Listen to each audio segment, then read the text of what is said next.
आइए आज BA second year जो राम मनोहर लोहिया अवध यूनिवर्सिटी फैजाबाद के सिलेबस में है ऑफ स्टडीज, ये फ्रांसिस बेकन का इससे है। तो इसके राइटर हैं फ्रांसिस बेकन। फ्रांसिस बेकन को जो है फादर ऑफ इंग्लिश एस्से माना जाता है। क्या माना जाता है? फादर ऑफ इंग्लिश एस्से। इनका जन्म जो है 1561 को हुआ था और इनकी मृत्यु 1626 में हुई थी। तो इनके जो एस्से हैं वो जो है विजडम से भरे होते हैं। इनकी राइटिंग जो है लिखने की एफोरिस्टिक स्टाइल है, एपिग्रामेटिक और एफोरिस्टिक स्टाइल, मतलब सूक्तिपरक शैली में ये लिखते हैं। इनके शब्द तो छोटे, मतलब सेंटेंस छोटे होते हैं, लेकिन उसमें बहुत सारी बातें बुद्धिमानी से भरी होती हैं। तो इस तरह से ये मतलब इंग्लिश लिखने की बहुत ही बढ़िया टेक्निक दी है इंग्लिश में एस्से लिखने के, इसलिए जो है इनको फादर ऑफ इंग्लिश एस्से भी कहा जाता है सबसे पहले।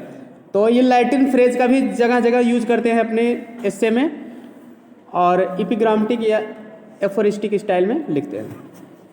तो और जो लिखते हैं ये एस्से जो है उसका कंक्लूजन ये खुद अपने रीडर पर, पढ़ने वालों पर छोड़ देते हैं। क्लियर? इनका काम है उसके बारे में नॉलेज दे देना। तो पहला निबंध आपके सिलेबस में है ऑफ स्टडीज, इसके बाद ऑफ रिवेंज इनका होगा। बदला लेने के बारे में बताएंगे, पहले में ऑफ स्टडीज, अध्ययन के बारे में। तो आज की वीडियो में हम जो है ऑफ स्टडीज़ के बारे में देखेंगे। तो कंप्लीट एस्से देखेंगे, ध्यान से आप शुरू से लास्ट तक देखते रहिए। तो ऑफ स्टडीज माने होता है अध्ययन के बारे में, ऑफ माने होता है अबाउट, बारे में, स्टडीज माने होता है पढ़ाई या अध्ययन। तो अध्ययन के बारे में लिखते हैं स्टडीज सर्व फॉर डिलाइट। पहली लाइन है स्टडीज माने अध्ययन, सर्व फॉर माने होता है इज यूजफुल फॉर, लाभदायक होता है या इसका उद्देश्य की पूर्ति होता है। अलग अलग किताबों में अलग अलग अर्थ दिया रहता है। अध्ययन जो है सर्व फॉर माने उद्देश्य की पूर्ति करते हैं या लाभदायक होते हैं, दोनों अर्थ कर सकते हो। किस लिए लाभदायक होते हैं? डिलाइट, आनंद के लिए। अध्ययन हमें आनंद के लिए लाभदायक होता है। आर्नामेंट, फॉर आर्नामेंट, आर्नामेंट माने होता है अलंकरण या सजावट। क्लियर? एंड फॉर एबिलिटी, और योग्यता के लिए। योग्यता मतलब मानसिक क्षमता हमारे अंदर। ठीक है? तो अध्ययन जो है आनंद के और अलंकरण के लिए और योग्यता अर्थात मानसिक क्षमता के लिए उद्देश्य की क्या करते हैं? पूर्ति करते हैं। या लाभदायक होते हैं। मतलब आनंद तीन तरह से लाभदायक होते हैं। एक तो ये आनंद के लिए लाभदायक होते हैं, मतलब हम पढ़कर आनंद लेते हैं। और अलंकरण के लिए मतलब हमारी बाणी में अलंकरण या सजावट लाते हैं, हम अच्छे से भाषा का यूज करते हैं। और एबिलिटी हमारे अंदर लाते हैं, एबिलिटी मतलब हमारे अंदर मानसिक क्षमता लाते हैं, सोचने समझने की क्षमता, हम अच्छे ढंग से उसके लायक हो जाते हैं। तो इस तरह से ये अध्ययन का काम है। Their chief use for delight, उनका आनंद के लिए मुख्य उपयोग इज होता है इन प्राइवेटनेस। प्राइवेटनेस माने होता है अकेलापन। क्लियर? तो उनका जो आनंद के लिए मुख्य उपयोग अकेलेपन एंड रिटायरिंग, रिटायरिंग माने होता है आराम, और आराम के समय में होता है। क्लियर? रिटायर मतलब आदमी नौकरी से रिटायर हो जाता तो आराम करता है। क्लियर? सेवानिवृत्त होना रिटायरिंग मतलब। तो प्राइवेटनेस एंड रिटायरिंग माने होता है अकेलेपन और आराम के समय में। तो their chief use for delight, आनंद के लिए उनका मुख्य उपयोग अकेले is in privateness and retiring, अकेलेपन और आराम के समय में होता है। तो मतलब क्या होता है? आदमी अकेला होता है तो अध्ययन करता है, तो आनंद लेता है, उसके पढ़कर ही अपना आनंद लेता है। और नौकरी से रिटायर हो जाता तो अपना पढ़कर कुछ भी न्यूज़पेपर से लेके जो भी मैगजीन्स वगैरह कुछ ना कुछ अपने ज़रूरत की किताबों को पढ़कर क्या करता है? वो आनंद लेता है। क्लियर? कि पढ़ा लिखा आदमी अपना इंटरटेनमेंट अच्छी किताबों को पढ़ने में करता है। इसलिए कहा गया कि उनका मुख्य उपयोग आनंद के लिए अकेलेपन और आराम के समय में होता है।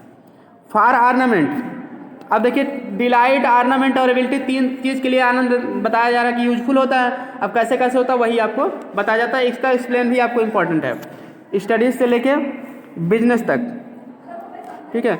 तो बिजनेस तक जो है इसका एक्सप्लेन भी आता है, और बिजनेस आपको मिल जाएगा एंड पार्ट्स ऑफ। ठीक है? हाँ, तो चलिए देखते हैं।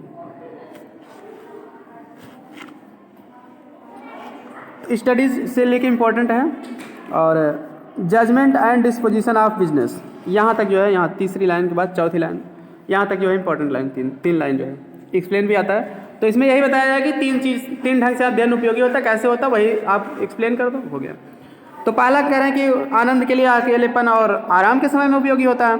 फॉर ऑर्नामेंट, दूसरा कह रहे हैं कि अलंकरण के लिए कैसे उपयोगी होता है। इन डिस्कोर्स, डिस्कोर्स मतलब वार्तालाप, और अलंकरण के लिए या वार्तालाप में मतलब हम अपनी वाणी में अलंकरण लाते हैं, मतलब सजावट लाते हैं। हम अच्छे से डेकोरेटिव लैंग्वेज का यूज करते हैं, जैसे अलंकारिक भाषा का प्रयोग करते हैं। क्लियर?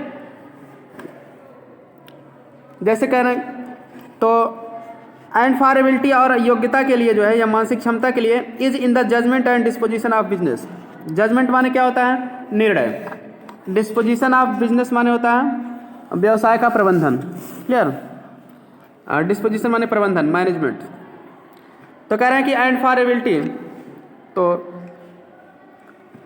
और कह रहे एबिलिटी के लिए निर्णय करने में और बिजनेस के प्रबंधन में लाते हैं। कहने का मतलब ये है कि अलंकरण के लिए बताया गया डिस्कोर्स में, जैसे मतलब किसी से हम बात करते हैं, मतलब एक होता है नॉर्मल ढंग से बोलना कि तुम तो बहुत सुंदर हो। क्लियर?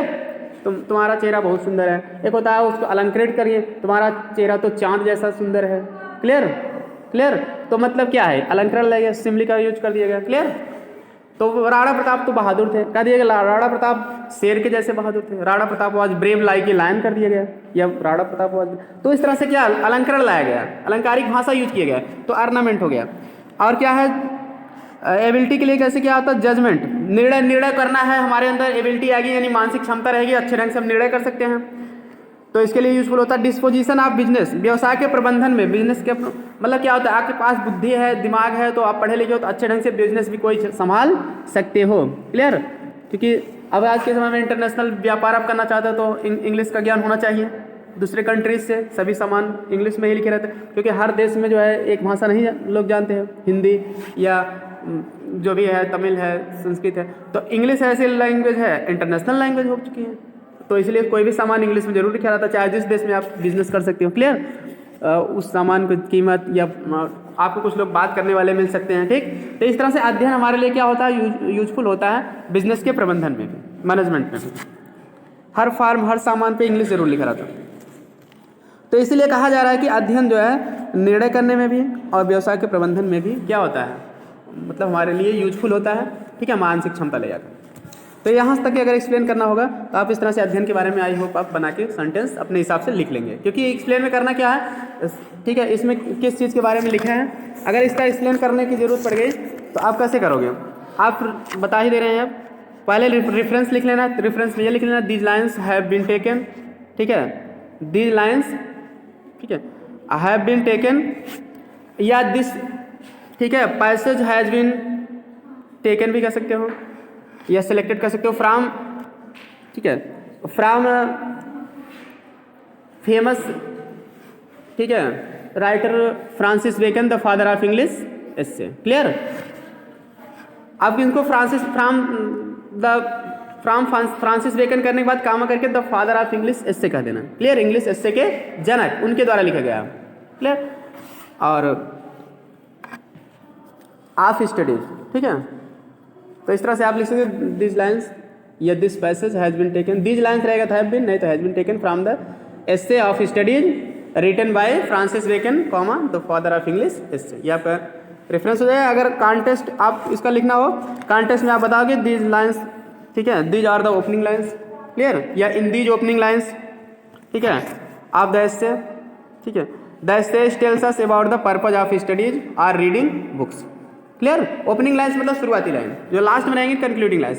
ठीक है? In these opening lines the writer या Francis Bacon tells us about the purpose of studies और रीडिंग बुक्स। क्लियर? अध्ययन के उद्देश्य के बारे में और अथवा किताब को पढ़ने के बारे में बताते हैं। ये आपका एक्सप्लेन हो जाएगा। उसके बाद आपका हो जाएगा कॉन्टेस्ट। एक्सप्लेन में आप बता देंगे द राइटर सेज दैट, लेखक कहता है कि, जो भी कहता है आप उसको अपने हिसाब से इनडायरेक्ट में लिख दो, जगह जगह पर शब्दों का सिनोनिम्स लिखो। क्लियर? जैसे डिस्पोजिशन का मैनेजमेंट लिख दो, सर फार्म का इज यूजफुल फॉर। क्लियर? ऐसे लिख दो। ठीक है? लिखते चले जाओ, जिसका सिनारियोस बाय चांस नहीं आ रहा आप वैसे भी लिख सकते हो। क्लियर? भावों की व्याख्या कर दो। डिलाइट का बिल्कुल जॉय कर सकते हो, एबिलिटी का मेंटल एबिलिटी कर सकते हो, टैलेंट कर सकते हो। ठीक है? चीफ यूज का मेन यूज कर दो। क्लियर? प्राइवेटनेस का, ठीक है, और लोनलीनेस ठीक है। रिटायरिंग का मतलब वाइल रेस्टिंग या इन रेस्ट पीरियड, क्लियर, आराम के समय में। इस तरह से करते चले जाओ। चलिए फिर एक एक्सप्लेन के लिए हम आपको बाद में बताएंगे, अभी आपको तरीके बता दे रहे हैं, ऐसे करना पड़ेगा, इसलिए आप इसको इस तरह से ध्यान में रखिए। चलिए आगे देखते हैं इसका अर्थ। इंपॉर्टेंट इससे बाद में फिर चर्चा किया जाएगा आपके ऊपर। फार एक्सपर्ट मैन कैन इसकी एक्सिक्यूट, क्योंकि एक्सपर्ट मैन माने क्या होता है? दक्ष आदमी, विशेषज्ञ आदमी जो होता है, हाँ, दक्ष या अनुभवी, एक्सपीरियंस्ड या स्किल्ड, क्लियर।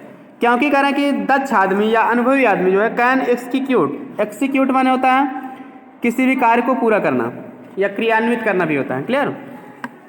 तो क्योंकि दक्ष आदमी किसी भी कार्य को अच्छी तरह से कर सकता है, एंड परहैप्स, और शायद में, दक्ष आदमी का मतलब जो पढ़ा लिखा आदमी, हर काम पढ़ने में एकदम दक्ष हो, अनुभवी हो, ठीक है, लर्नेड पर्सन हो, जो वो जो है किसी भी कार्य को जो है अच्छे ढंग से कर सकता है। दक्ष आदमी किसी भी काम को या अनुभवी आदमी किसी भी काम को अच्छी तरह से कर सकता है।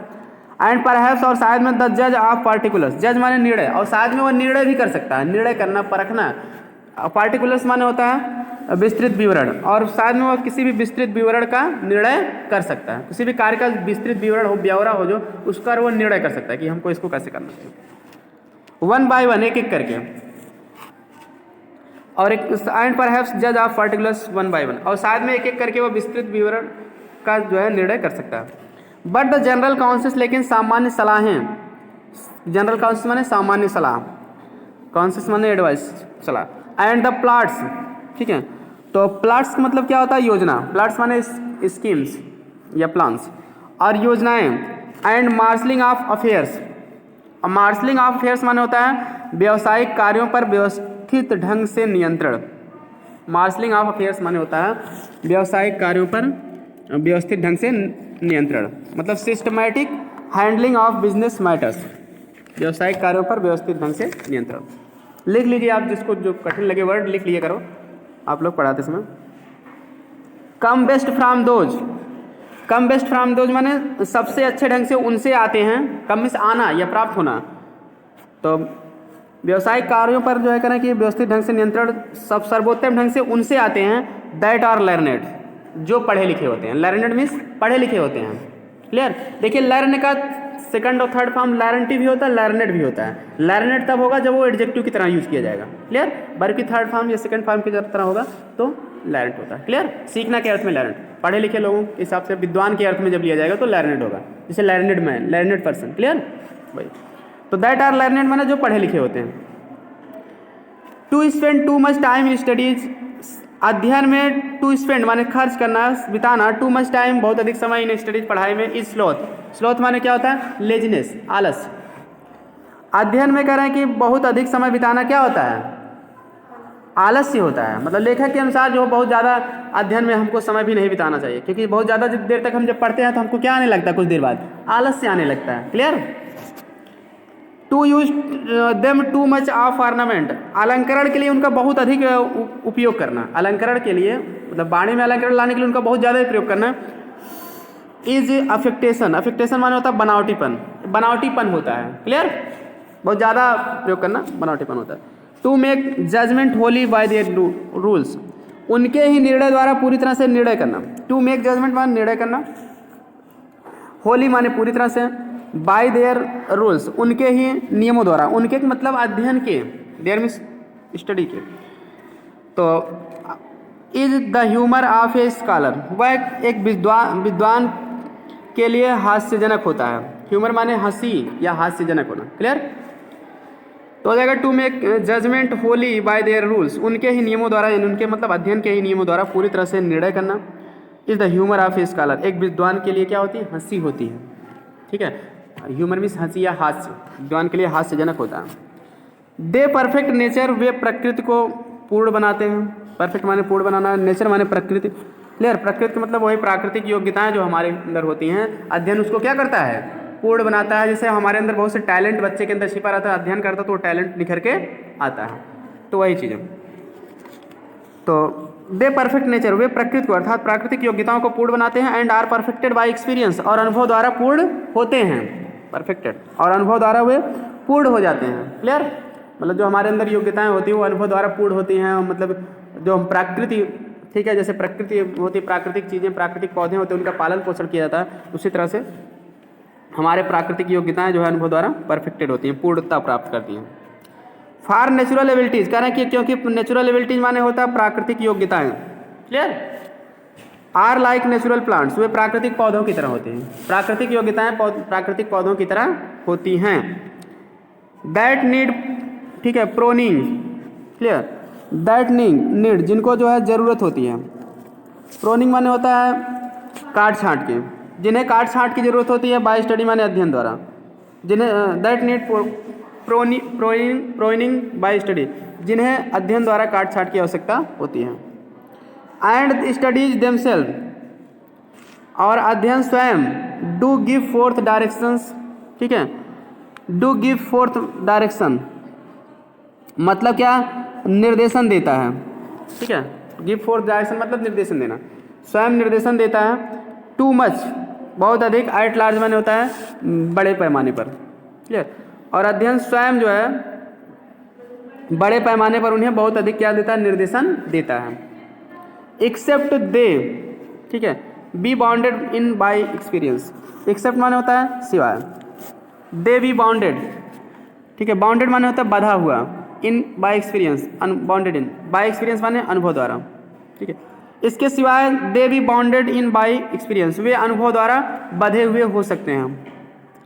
क्राफ्टी मैन कॉन्डेम्ड स्टडीज, फिर ठीक है, ये इंपॉर्टेंट लाइन है, क्राफ्टी मैन, ठीक है, एक्सप्लेन के लिए आते हैं, क्राफ्टी से लेके आ जाता है आपका यहाँ तक आता है, अब one by observation, clear, observation तक आता है, 3 लाइन। तो क्राफ्टी मैन कॉन्डेम्ड स्टडीज, अब यहाँ चालाक लोग, क्राफ्टी मैन माने होता है क्लीवर मैन, जो चालाक लोग होते हैं, चालाक किस्म के लोग होते हैं, उनको क्राफ्टी मैन कहा गया है, श्रूड कैरेक्टर के या चालाक लोग होते हैं, क्लीवर लोग होते हैं। तो क्राफ्टी मैन कह रहे हैं कि चालाक लोग, कॉन्डेम माने निंदा करना, कॉन्डेम मतलब निंदा करना, ठीक है, मतलब वो पसंद नहीं करते हैं, क्रिटिसाइज करना, ठीक है, आलोचना करना, निंदा करना। स्टडीज, चालाक लोग अध्ययन की निंदा करते हैं। सिनोनिम्स आपको किताब में मिल जाएंगे, सब सिनोनिम्स देखना, सबका दिया रहेगा आपको, क्लियर। क्राफ्टी मैन कॉन्डेम स्टडीज, अध्ययन, चालाक लोग अध्ययन की निंदा करते हैं। सिंपल मैन एडमायर देम, साधारण लोग उनकी एडमायर माने प्रशंसा करते हैं, प्रेज करते हैं, ठीक है। And wise man use them, और बुद्धिमान लोग उनका क्या करते हैं, इस्तेमाल करते हैं, उपयोग करते हैं।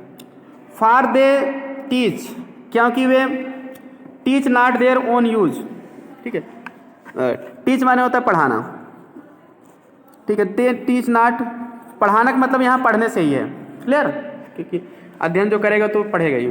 टीच मतलब यहाँ रीड से है। नॉट देयर ओन यूज, अपने यूज माने इस्तेमाल, क्लियर, या लाभ, लाभ भी होता है, क्योंकि वे अपने लाभ के लिए नहीं पढ़ते हैं, क्लियर, केवल अपने लाभ के लिए ही नहीं पढ़ते हैं, बट माने बल्कि, that is wisdom without them, that is wisdom without them, कह रहा कि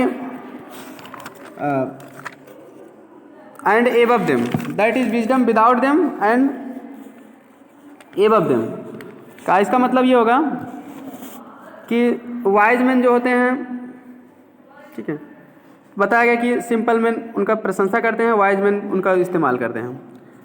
और for they teach not their own use, क्योंकि वे अपने लाभ के लिए ही नहीं पढ़ते हैं, बट दैट इज विजडम, लेकिन जो बुद्धिमानी होती है, दैट इज विजडम, जो बुद्धिमानी होती है विदाउट देम, बिना उनके, मतलब जो उनके अंदर बुद्धिमानी होती है बिना उनके बारे में सोचे ही पढ़ते हैं, ताकि वो और ज्ञान प्राप्त करें।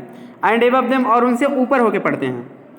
वन बाय ऑब्जर्वेशन, ठीक है, वन बाय ऑब्जर्वेशन मतलब होता है, ऑब्जर्वेशन माने होता है अवलोकन, सूक्ष्म अवलोकन, वन माने प्राप्त होना, ऑब्जर्वेशन माने होता है अवलोकन, निरीक्षण भी होता है, ऑब्जर्व माने निरीक्षण करना, अवलोकन करना। तो ऑब्जर्वेशन, वन बाय ऑब्जर्वेशन माने होता है पूरे का मिला के सूक्ष्म अवलोकन से प्राप्त, सूक्ष्म अवलोकन से प्राप्त। एबव देम, ठीक है, मतलब जो सूक्ष्म अवलोकन से उन्हें ज्ञान प्राप्त होता है उनसे भी ऊपर होकर पढ़ते हैं। सिनोनिम्स का बाद मतलब होगा इसमें, वन बाय ऑब्जर्वेशन का achieved by observing minutely, one का मतलब अचीव, प्राप्त होता है, वन में जीतना भी होता है, प्राप्त करना भी होता है। Achieved by observing minutely, clear, observation मतलब ऑब्जर्विंग माइन्यूटली, सूक्ष्म अवलोकन, ठीक है, सूक्ष्म अवलोकन से जो उन्हें प्राप्त होता है उनसे ऊपर होके पढ़ते हैं। अब आगे लेखक कह रहा है कि read not to contradict, read माने पढ़ो, नॉट टू कंट्राडिक्ट, कंट्राडिक्ट माने होता है विरोध। लेखक कह रहा है कि विरोध करने के लिए मत पढ़ो, क्लियर, कंट्राडिक्ट मतलब विरोध, आपोज, विरोध करने के लिए मत पढ़ो।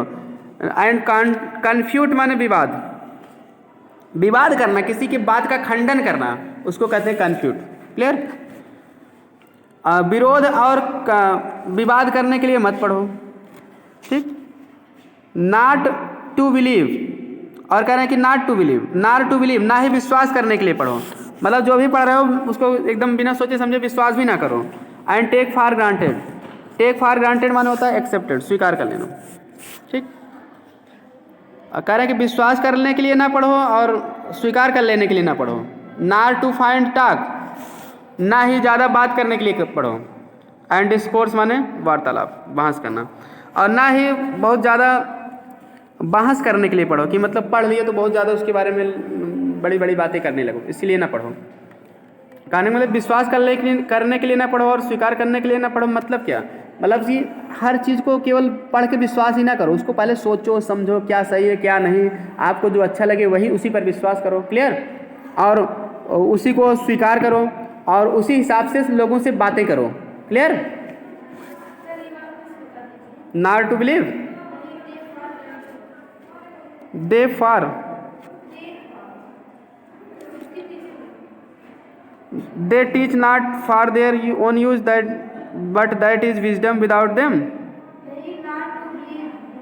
नार टू बिलीव, वही तो कह रहे हैं, नार टू बिलीव माने, नार माने ना करो, टू बिलीव विश्वास करना, विश्वास ना करो, ना ही विश्वास करने के लिए पढ़ो। नार टू बिलीव, इसके पहले कहा क्या कहा गया, ना रीड नॉट टू कंट्राडिक्ट, विरोध करने के लिए ना पढ़ो। एंड कन्फ्यूट, और विवाद करने के लिए ना पढ़ो, बात का खंडन करने के लिए ना पढ़ो। नार टू बिलीव, ना ही विश्वास करने के लिए पढ़ो। And take for granted, take for granted माने होता है एक्सेप्टेड, स्वीकार करना, ये एक फ्रेज है, टेक फॉर ग्रांटेड माने स्वीकार करना, ना ही स्वीकार कर लेने के लिए पढ़ो, ठीक है। Nor to believe and take for granted, ना विश्वास करने के लिए पढ़ो ना स्वीकार करने के लिए पढ़ो। Nor to find talk and discourse, ना ही बात और वार्तालाप करने के लिए, टॉक मतलब बातचीत करना, डिस्कोर्स माने भी होता है वार्तालाप करना या बहस करना, ना ही बातचीत और बहस करने के लिए पढ़ो। समझ में आया, चलिए आगे। बट टू वे, बल्कि पढ़ो तब किस लिए, इतने चीज़ के लिए बता रहे हैं कि ना पढ़ो, बल्कि तब किस लिए पढ़ो आप, वे, बट टू वे, बल्कि आप, वे माने होता है वजन करना, एंड कंसिडर माने समझना, बल्कि आप वजन करो और समझो, मतलब इसे कहते हैं बात का वजन, बात में कितना वजन है उसको आप समझो, वजन करो मतलब कहते पहले तोलो तब बोलो, वे मतलब वजन करना तोलना, कंसिडर माने समझना, तो उसको जो है वजन करो और समझो, अर्थात इसका मेन अर्थ ये है वे एंड कंसिडर का, पुस्तक में दिए गए विचारों को हमें पहले तौलना चाहिए, वजन करने का मतलब, कहने का मतलब ये लेखक कह रहा है कि हमें उसको पहले तौलना चाहिए, एंड कंसिडर माने विचार करना, और तब उन पर हमें विचार करना चाहिए, क्लियर। मतलब जो भी लिखा गया उस पर आंख मूंद कर आप विश्वास न करो, उसे स्वीकार न करो, उसके बारे में लोगों से बहुत ज़्यादा बातें बहस न करो, बल्कि उसको पहले क्या करो, जो भी पुस्तक में लिखा गया है उस विचार को वे करो, वे मतलब यहाँ तौलना होगा, वजन करना यानी तौलना, उसे विचारों को हमें तौलना चाहिए और उस पर तब हमें कंसिडर माने विचार करना चाहिए, क्लियर। कबीरदास ने क्या लिखा कि ये तराजू तौल के तब मुख बाहर आने, पहले हमें जो बोलने से पहले उसके हृदय रूपी तराजू से तौल कर तब बोलना चाहिए, वही बात यहाँ पे लेखक फ्रांसिस बेकन भी बताना चाहते हैं, क्योंकि छोटे छोटे बातों में, वाक्यों में ये बहुत बड़ी बातें कह डालते हैं, क्लियर। अब आगे देखते हैं, some books are to be read tasted, taste माने क्या होता है, रुचि लेना ना। कुछ किताबें कह रहे हैं कि यहाँ से इंपॉर्टेंट लाइन है, सम बुक्स से लेके, ठीक है, आ जाती हैं अटेंशन तक आ जाती हैं, ठीक है, अटेंशन यहाँ है, ठीक है, 3 लाइन के बाद 4थी line, some books are to be tested, clear. कुछ किताबें टेस्टेड माने होता है यहाँ आंशिक रूप से पढ़ने के लिए होती हैं, टेस्ट माने स्वाद लेना, जैसे स्वाद लेने के लिए मतलब क्या, खाने का स्वाद लेते हो मतलब थोड़ा सा खाते हो, तो उसी तरह से यहाँ आंशिक रूप से पढ़ना मतलब पार्टली, पार्ट्स में पढ़ना है, हिस्सों में पढ़ना। कुछ किताबें आंशिक रूप से पढ़ने के लिए होती हैं, अदर्स टू बी स्वैलोड, और दूसरी क्या होती हैं, स्वैलोड माने निगलना, निगल जाने के लिए होती है। क्लियर? निगलने का मतलब क्या होता है? आप जो है किताब को तो निगलोगे नहीं, मतलब पूर्ण रूप से पढ़नी है। ठीक है? टू बी टेस्टेड का मतलब होगा रीड ओनली इन पार्ट्स, केवल अंशों में पढ़ना। क्लियर? आंशिक रूप से रीड ओनली इन पार्ट्स। और टू बी स्वैलोड का मतलब क्या होगा? पूर्ण रूप से पढ़नी, मतलब to be read wholly, to be read wholly मतलब पूरी तरह से पढ़ना, होली आर कम्प्लीटली। और कुछ किताबें पूरी तरह से पढ़ने के लिए होती हैं, जैसे हमारे क्या होता है, कुछ नॉन डिटेल स्टडी रहता है हमारे सिलेबस में, तो वो मतलब क्या, टू बी टेस्टेड केवल पढ़ने के लिए होती है। जैसे आपके सिलेबस में far from the minding cloud, non detail study है यार। ठीक है? तो अब क्या है, वहीं आपको जो है माइक्रोवेव क्या है, टू बी स्वैलोड, पूर्ण रूप से पढ़ने के लिए है, क्योंकि इसमें 6 पेन भी आएगा। क्लियर? उसी तरह से ये भी अब प्रोज भी आपका टू बी स्वैलोड है, पूर्ण रूप से पढ़ने के लिए आएगा, डिटेल स्टडी है। And some few to be chewed, और कुछ किताबें जो है च्यूड एंड डाइजेस्टेड। च्यू माने क्या होता है? चबाना, चबाने के लिए, डाइजेस्टेड माने हजम कर लेने के लिए होती है। कुछ किताबें चबाने के लिए और हजम कर लेने के लिए होती है। मतलब क्या है कि बेगन कहना क्या चाहते हैं, जिस प्रकार भोजन को खूब चबाकर खाया और पचाया जाता है, उसी प्रकार से कुछ पुस्तकें ध्यानपूर्वक धीरे धीरे पढ़ने वाली होती हैं, जिन्हें पूर्ण रूप से समझकर आत्मसात किया जाना चाहिए। क्लियर? चबाने और हजम करने के लिए होती है, मतलब क्या, मतलब बहुत अच्छे से चबाने का मतलब भोजन को चबा चबा कर खाते हैं तो धीरे धीरे खाते हैं। उसी तरह से हमको अच्छे से धीरे धीरे हर चीज़ पढ़ के, और डाइजेस्टेड मतलब जो भी मतलब हमारे अंदर उसको ज्ञान को हजम करो आप, मतलब आत्मसात करो। क्लियर? तो ये सब एक्सप्लेन में आप इस तरह से बताओगे कि जिस प्रकार से भोजन को जो है चबा चबा कर खाया और पचाया जाता है, उसी प्रकार से कुछ किताबें ध्यानपूर्वक धीरे धीरे पढ़ने वाली होती हैं, जिन्हें पूर्ण रूप से पढ़कर समझकर आत्मसात किया जाता है। लेखक यही कहना चाहते हैं। क्लियर? लेखक के अनुसार। ठीक?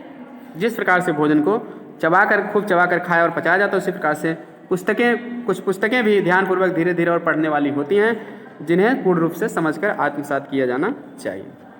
तो that is some books are to be read, that is some books are to be read, इसीलिए इसका मतलब यह है कि कुछ किताबें आर टू बी रीड पढ़ने के लिए होती हैं, ओनली इन पार्ट्स केवल अंशों में, others to be read but not curiously, और दूसरी पढ़ने के लिए होती हैं बट नॉट क्यूरियसली, लेकिन जिज्ञासापूर्वक नहीं, लेकिन जिज्ञासापूर्वक नहीं होती हैं पढ़ने के लिए।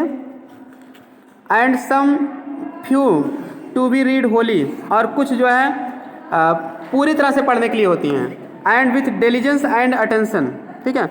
और डिलीजेंस माने होता है परिश्रम, हार्ड वर्क, एंड अटेंशन माने ध्यान, और कुछ जो है कठिन परिश्रम और ध्यान से पढ़ने के लिए होती हैं।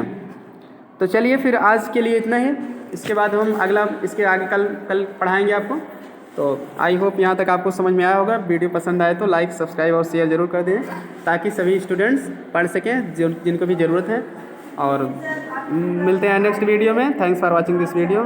चैनल को सब्सक्राइब करके घंटी दबा लीजिए, ताकि जैसे ही वीडियो अपलोड करूँ आपको सबसे पहले नोटिफिकेशन मिल जाए। Thanks for watching.